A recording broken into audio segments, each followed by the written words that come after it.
ಬೆಂಗಳೂರಿನಲ್ಲಿ ಕಸದ ಸಮಸ್ಯೆಗೆ ಮುಕ್ತಿಯೇ ಇಲ್ವಾ? ಜಿಬಿಎ ಸಾವಿರಾರು ಕೋಟಿ ಬಜೆಟ್ ಕೊಟ್ಟರು ಸಮಸ್ಯೆಗೆ ಮಾತ್ರ ಮುಕ್ತಿ ಸಿಕ್ಕಿದಂತ ಕಾಣಿಸ್ತಾ ಇಲ್ಲ. ಬೆಂಗಳೂರಿನಲ್ಲಿ ಕಸದ ಸಮಸ್ಯೆಗೆ ಮುಕ್ತಿ ಅನ್ನೋದೇ ಇಲ್ವಾ? ಜಿಬಿಎ 1000 ಕೋಟಿ ರೂಪಾಯಿ ಬಜೆಟ್ ಅನೌನ್ಸ್ ಮಾಡಿದೆ, ಬಟ್ ಸಮಸ್ಯೆಗೆ ಮುಕ್ತಿ ಸಿಕ್ಕಿದಂತ ಕಾಣಿಸ್ತಾ ಇಲ್ಲ. ಯಶವಂತಪುರದ ಬಿಕೆ ನಗರದ 1ನೇ ಮುಖ್ಯ ರಸ್ತೆಯಲ್ಲಿ ಕಸದ ರಾಶಿಯೇ ಇದೆ. ಕಸದ ರಾಶಿಯಿಂದಾಗಿ ವಾಹನ ಸಂಚಾರಕ್ಕೆ ತೀವ್ರ ಅಡಚಣೆ. 2 ರಿಂದ 3 ದಿನಗಳಿಂದ ಕಸ ಎತ್ತದೆ ಗಬ್ಬು ನಾರ್ತಾ ಇದೆ ಕಸದ ರಾಶಿ. ಕಸ ತೆರವುಗೊಳಿಸಿ ಸ್ವಚ್ಛತೆ ಕಾಪಾಡೋದಕ್ಕೆ ಸಾರ್ವಜನಿಕರು ಮನವಿಯನ್ನ ಮಾಡ್ಕೊಂಡಿದ್ದಾರೆ. ಬಹಳ ದೊಡ್ಡದಾಗಿ ಹೇಳ್ಕೊಂಡಿದ್ರು ಈ ಹಿಂದೆ, ಕಸವನ್ನ ತೆರವು ಮಾಡಬೇಕು, ನಾವು CCTV ಇಟ್ಬಿಡ್ತೀವಿ, ಅವ್ರ ಮನೆ ಮುಂದೆ ತಂದು ಕಸವನ್ನ ಹಾಕಿಬಿಡ್ತೀವಿ ಅಂತೆಲ್ಲ ಹೇಳಿದ್ರು. ಬಟ್ ಈಗ ಗಾರ್ಡನ್ ಸಿಟಿ ಅಂತ ಅನ್ಸ್ಕೊಂಡಿರುವಂತ ನಮ್ಮ ಬೆಂಗಳೂರು ಗಾರ್ಬೇಜ್ ಸಿಟಿ ಆಗ್ತಾ ಇದೆ. ಅಕ್ಷರಶಃ ದೃಶ್ಯದಲ್ಲಿ ಗಮನಿಸ್ತಾ ಇದ್ದೀರಿ.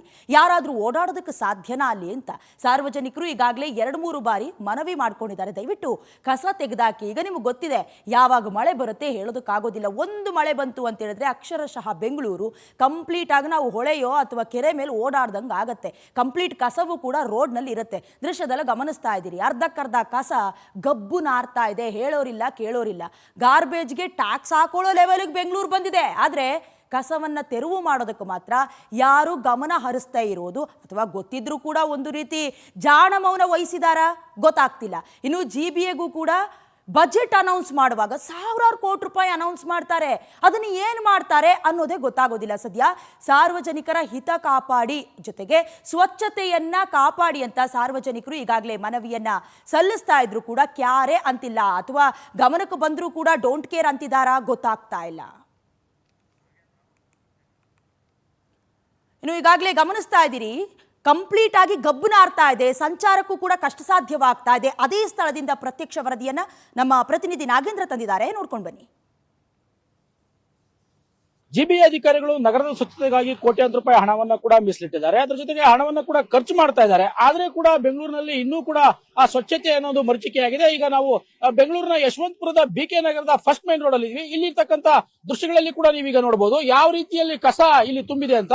ಈ ರಸ್ತೆ ಕೂಡ ಒಂದು ಪ್ರಮುಖವಾದ ರಸ್ತೆ. ಆದ್ರೆ ಈ ರಸ್ತೆಯಲ್ಲಿ ಕೂಡ ಈಗ ಸಾಕಷ್ಟು ಲೋಡ್ ಗಟ್ಟಲೆ ಕಸವನ್ನ ತಂದು ಇಲ್ಲಿ ಸುರಿದಿರ್ತಕ್ಕಂಥದ್ದು. ಇದು ಜಿಬಿಎ ಅಧಿಕಾರಿಗಳ ನಿರ್ಲಕ್ಷ್ಯವ ಅಥವಾ ಇಲ್ಲಿರ್ತಕ್ಕಂಥ ಜನಗಳ ನಿರ್ಲಕ್ಷ್ಯವ ಗೊತ್ತಾಗ್ತಾ ಇಲ್ಲ. ಯಾಕಂತಂದ್ರೆ ಇಲ್ಲಿನ ಜನಗಳಿಗೂ ಕೂಡ ಕನಿಷ್ಠ ಜ್ಞಾನವಾದ್ರೂ ಇರಬೇಕು. ರಸ್ತೆ ಬದಿಯಲ್ಲಿ ತಂದು ಕಸವನ್ನ ಸುರಿಬಾರದು ಅನ್ನೋ ಒಂದು ಇಂಗಿತ ಜ್ಞಾನವಾದ್ರೂ ಇರಬೇಕು. ಆದ್ರೆ ಜನರು ಕೂಡ ಅದೇ ರೀತಿ ಮಾಡ್ತಾ ಇದ್ದಾರೆ. ಇನ್ನು ಜಿಬಿಎ ಇಂದ ಕ್ಲೀನಿಂಗ್ ಆಗಿ ಬರ್ತಕ್ಕಂತ ಒಂದು ಏನು ಸಿಬ್ಬಂದಿ ಇದ್ದಾರೆ ಅವರು ಕೂಡ ಈ ನಿರ್ಲಕ್ಷ್ಯಕ್ಕೆ ಪೂರಕವಾಗಿ ಕೆಲಸ ಮಾಡ್ತಾ ಇದ್ದಾರೆ ಅಂತ ಹೇಳ್ಬೋದು. ಕಾರಣ ಏನಂತಂದ್ರೆ ಮನೆ ಮನೆಗೂ ಹೋಗಿ ಅವ್ರ ಕಸವನ್ನು ಕಲೆಕ್ಟ್ ಮಾಡಿದ್ರೆ ಈ ರೀತಿ ಸಮಸ್ಯೆ ಕೂಡ ಆಗೋದಿಲ್ಲ. ಹಾಗಾಗಿ ಅವರು ಇಲ್ಲಿಗೆ ಸಾಮಾನ್ಯ ಜನರು ತಂದು ಇಲ್ಲಿ ಡಂಪ್ ಮಾಡ್ತಾರೆ. ಇದನ್ನ ಇಲ್ಲಿಂದ ತುಂಬಿಕೊಂಡು ಹೋಗುವಂತ ಕೆಲಸ ಈಗ ಜಿಬಿಎ ಒಂದು ಏನು ಕ್ಲೀನಿಂಗ್ ಸಿಬ್ಬಂದಿ ಮಾಡ್ತಾ ಇರ್ತಕ್ಕಂಥದ್ದು. ಒಟ್ಟಾರೆಯಾಗಿ ಈ ಕಸವನ್ನು ನೋಡಿದ್ರೆ ಇಲ್ಲಿ ಯಾರೇ ಸಾರ್ವಜನಿಕರು ಓಡಾಡಬೇಕಾದ್ರೂ ಮೂಗು ಮುಚ್ಚಿಕೊಂಡು ಓಡಾಡುವಂತ ಪರಿಸ್ಥಿತಿ ಕೂಡ ಇದೆ. ಈ ಬಗ್ಗೆ ಇಲ್ಲಿರ್ತಕ್ಕಂಥ ಸಾರ್ವಜನಿಕರು ಕೂಡ ಬಹಳಷ್ಟು ಬಾರಿ ಅಧಿಕಾರಿಗಳನ್ನ ಅವಲತ್ತುಕೊಂಡಿದ್ದಾರೆ. ಆದ್ರೂ ಕೂಡ ಯಾವುದೇ ರೀತಿಯ ಪ್ರಯೋಜನ ಕೂಡ ಆಗಿಲ್ಲ. ಇನ್ನು ಈ ಕಸದ ಬಗ್ಗೆ ಇಲ್ಲಿರ್ತಕ್ಕಂಥ ಸಾರ್ವಜನಿಕರು ಬಹಳಾಗಿ ಅಂದ್ರೆ ಒಂದು ಆಕ್ರೋಶವನ್ನ ಕೂಡ ವ್ಯಕ್ತಪಡಿಸ್ತಾ ಇದ್ದಾರೆ. ಈಗ ಇಲ್ಲಿರ್ತಕ್ಕಂಥ ಒಂದಷ್ಟು ಜನ ಸಾರ್ವಜನಿಕರನ್ನ ಕೂಡ ಮಾತನಾಡಿಸೋ ಪ್ರಯತ್ನ ಕೂಡ ಮಾಡೋಣ. ಈ ಕಸದ ಸಮಸ್ಯೆ ಎಷ್ಟು ಕಾಲದಿಂದ ಇದೆ, ಇದ್ರ ಬಗ್ಗೆ ಆ ಸಾರ್ವಜನಿಕರು ಏನ್ ಹೇಳ್ತಾರೆ ಅಂತಕ್ಕಂಥದನ್ನ ಕೇಳಿ ತಿಳ್ಕೊಳ್ಳುವಂತ ಪ್ರಯತ್ನ ಕೂಡ ಮಾಡೋಣ. ಸರ್, ಈ ಕಸದ ಸಮಸ್ಯೆ ಯಾವಾಗಿಂದ ಇದೆ? ಈ ಕಸದ ಸಮಸ್ಯೆಯಿಂದ ಯಾವ ರೀತಿ ನಿಮಗೆ ತೊಂದರೆ ಉಂಟಾಗ್ತಾ ಇದೆ? ಸರ್, ಕಾರ್ಪೊರೇಟರ್ ಯಾವಾಗ ಇಲ್ಲಿ ನಿಂತೋಯ್ತು, ಕಾರ್ಪೊರೇಟರ್ ಇದ್ದಾಗ ದಿನನಿತ್ಯ ಬರೋರು ಇಲ್ಲಿ ಯಾವ ಕಸ ರೋಡಲ್ಲಿ ಬಿದ್ರು ಬಿಡ್ತಾ ಇದೆಯಲ್ಲ, ಅವ್ರಿಗೆ ಏನೋ ಕೇಸ್ ಹಾಕ್ಬೇಕು ಇದನ್ನ ಮಾಡ್ತಾ ಇದ್ರು. ಈಗ ಯಾವ್ದು ಇವಾಗ ಕಾರ್ಪೊರೇಷನ್ ಎಲೆಕ್ಷನ್ ಆಗ್ತಾ ಇಲ್ವೋ, ಕೆಲವರೆಲ್ಲ ಕಾರ್ಪೊರೇಷನ್ ಎಲೆಕ್ಷನ್ ಅಲ್ಲಿ ನಮಗೆ ಸೀಟ್ ಬೇಕು, ಕಾರ್ಪೊರೇಷನ್ ನಿಲ್ಬೇಕು ಅಂತಾರೆ ಹೊರತು ಜನರ ಸಮಸ್ಯೆ ಕೇಳುವವರು ಯಾರು ಇಲ್ಲ. ಈಗ ನಮ್ಮ ಜನಪ್ರಿಯ ಶಾಸಕರೊಬ್ರು ಇದ್ರು ಇಲ್ಲಿ ಮುನಿರತ್ನವ್ರು ಅಂತ, ಅವರು ಪಾಪ ಹೇಳಿದ ತಕ್ಷಣ ಇಲ್ಲಿ ಇಮಿಡಿಯೇಟ್ಲಿ ಯಾರು BBMP ಅವ್ರಿಗೆ ಯಾರು ಹೇಳ್ಬೇಕು ಕೆಲಸ ಮಾಡ್ತಾ ಇದ್ರು. ಅವರು ಈಗ ಸ್ವಲ್ಪ ಬಿಸಿ ಇರೋ ಕಾರಣ ಅವರು ಈ ಕಡೆ ಎಲ್ಲಿ ಗಮನ ಕೊಡ್ತಾ ಇಲ್ಲ. ಹಂಗಾಗಿ ನಾವೇನ್ ಹೇಳ್ತೀವಂದ್ರೆ ಜನಗಳಿಗೆ ಬುದ್ಧಿ ಇರ್ಬೇಕು, ಜನಗಳಿಗೆ ಬುದ್ಧಿ ಇರ್ಬೇಕು. ನಾವು ಎಷ್ಟಾದ್ರೂ ಹೇಳಿದ್ರೆ ನಾವು ಇಲ್ಲಿ ಹಾಕ್ಬೇಡಿ ಕಸ ಅಂದ್ರೂ ಕೂಡ ನಮ್ಮ ಮೇಲೆ ಜಗಳಕ್ಕೆ ಬರ್ತಾರೆ. ನೋಡಿ, ಇವತ್ತು ಮೋರಿ ಹೊಡೆದೋಗಿ ಸುಮಾರು 3 ತಿಂಗಳಾಗಿದೆ. ಆ ಮೋರಿ ನೀರ್ ಜೊತೆ ಈ ಕಸ ಎಲ್ಲ ಬೆರೆತು ಜನ ಮೂಗು ಮುಚ್ಕೊಂಡು ಪಾಪ ಕೆಲ್ಸಕ್ಕೆ ಹೋಗೋರೆಲ್ಲ ಹೋಗ್ತಾರೆ. ಪಕ್ಕದಲ್ಲಿ ಅಪಾರ್ಟ್ಮೆಂಟ್ಸ್ ಇದೆ, ಆ ಜನರೆಲ್ಲ ಹೋಗ್ತಾರೆ, ಭಯ ಬೀಳ್ತಾರೆ. ನಾವ್ ಯಾರಿಗೆ ಹೇಳೋಣ, ಏನ್ ಮಾಡೋಣ? ವಾರಿಯರ್ಸ್ ಅಂತ ಕೊಟ್ಟಿದ್ದಾರೆ BBMP ಇಂದ. ಅವ್ರು ಏನ್ ಮಾಡ್ತಾರೆ, ಎಲ್ಲಿ ಪ್ಲಾಸ್ಟಿಕ್ ಯಾವ ಅಂಗಡಿಯಲ್ಲಿ ಏನು ಕವರ್ ಮಾಡ್ತಾರೋ ಅಲ್ಲಿ ಹೋಗ್ಬಿಟ್ಟು ಅಲ್ಲಿ ಅವ್ರ ಹತ್ರ ಚರ್ಚೆ ಮಾಡ್ತಾರೆ ಹೊರತು ಇಂಥ ಕೆಲಸಗಳನ್ನ ನೋಡಲ್ಲ. ಬರ್ತಾರೆ, ಯಾವಾಗಾದ್ರೂ ಒಂದು 2 ನಿಮಿಷ ನಿಂತ್ಕೊಂತಾರೆ, ಮತ್ತೆ ಹೊರಟೋಗ್ತಾರೆ. ಅವ್ರು ದಿನ ಬೆಳಿಗ್ಗೆ ಮತ್ತೆ ಮಧ್ಯಾಹ್ನ ಇಲ್ಲಿ ಬಂದು ನಿಂತ್ರೆ ಯಾಕೆ ಕಸ ಬೀಳುತ್ತೆ? ಇಲ್ಲಿ ಬರೆಯುವಂತ ಬರವಣಿಗೆ ಒಳ್ಳೆ ಬರವಣಿಗೆ ಬಂದ್ರೆ, ಶಿಲ್ಪಿಗಳು ಬರವಣಿಗೆ ಬರೆದ್ರೆ ಯಾಕೆ ಕಸ ಹಾಕ್ತಾರೆ? ಜನಗಳಿಗೂ ತಲೆಯಲ್ಲಿ ಬುದ್ಧಿ ಇಲ್ಲ.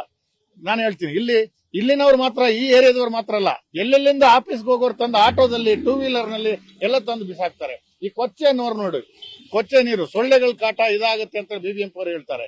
ಇಲ್ಲಿ ಒಂದು ವ್ಯವಸ್ಥೆ ಮಾಡ್ತಕ್ಕಂಥ ಕೆಲಸ ಮಾಡಿಲ್ಲ. ದಯವಿಟ್ಟು ನೀವು ಇದನ್ನ ಸಂಬಂಧಪಟ್ಟ ಅಧಿಕಾರಿಗಳು, BBMP ಅವರು ಮತ್ತೆ ಮಿನಿಸ್ಟ್ರಿಗೆ ತಲುಪತಕ್ಕಂತ ಕೆಲಸವನ್ನು ಮಾಡಬೇಕು. ಪವರ್ ಟಿವಿ ಅವರಿಗೆ ನಾನು ಧನ್ಯವಾದ ಹೇಳ್ತೀನಿ, ನೀವು ಬಂದಿರೋದಕ್ಕೆ. ಇದು ಎಲ್ಲರಿಗೂ ತಲುಪತಕ್ಕಂತ ಕೆಲಸ ಮಾಡಿ, ಇಲ್ಲಿ ಕಸದ ನಿರ್ಮೂಲನೆ ಆಗ್ಬೇಕಷ್ಟೇ.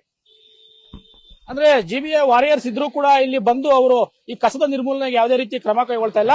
ಇನ್ನು ಏನು ಇಲ್ಲಿ ಯಾಕೆ ಅಂದ್ರೆ GBA ಅಲ್ಲಿ ಎಲೆಕ್ಟೆಡ್ ಬಾಡಿ ಇದ್ದಾಗ ಈ ರೀತಿಯ ಸಮಸ್ಯೆಗಳು ಉಂಟಾಗ್ತಾ ಇರಲಿಲ್ಲ.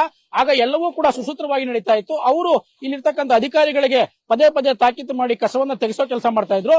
ಈಗ GBA ಎಲೆಕ್ಟೆಡ್ ಬಾಡಿ ಇಲ್ಲದೆ ಇರೋ ಕಾರಣ ಈ ರೀತಿಯ ಸಮಸ್ಯೆಗಳು ಕೂಡ ಆಗ್ತಾ ಇದೆ ಅಂತ ಇಲ್ಲಿರ್ತಕ್ಕಂಥ ಸ್ಥಳೀಯರು ಹೇಳ್ತಾ ಇರ್ತಕ್ಕಂಥದ್ದು. ಕ್ಯಾಮರಾ ಪರ್ಸನ್ ಜಯಂತ್ ಜೊತೆ ನಾಗೇಂದ್ರ ಪ್ರಸಾದ್, ಪವರ್ ಟಿವಿ, ಬೆಂಗಳೂರು.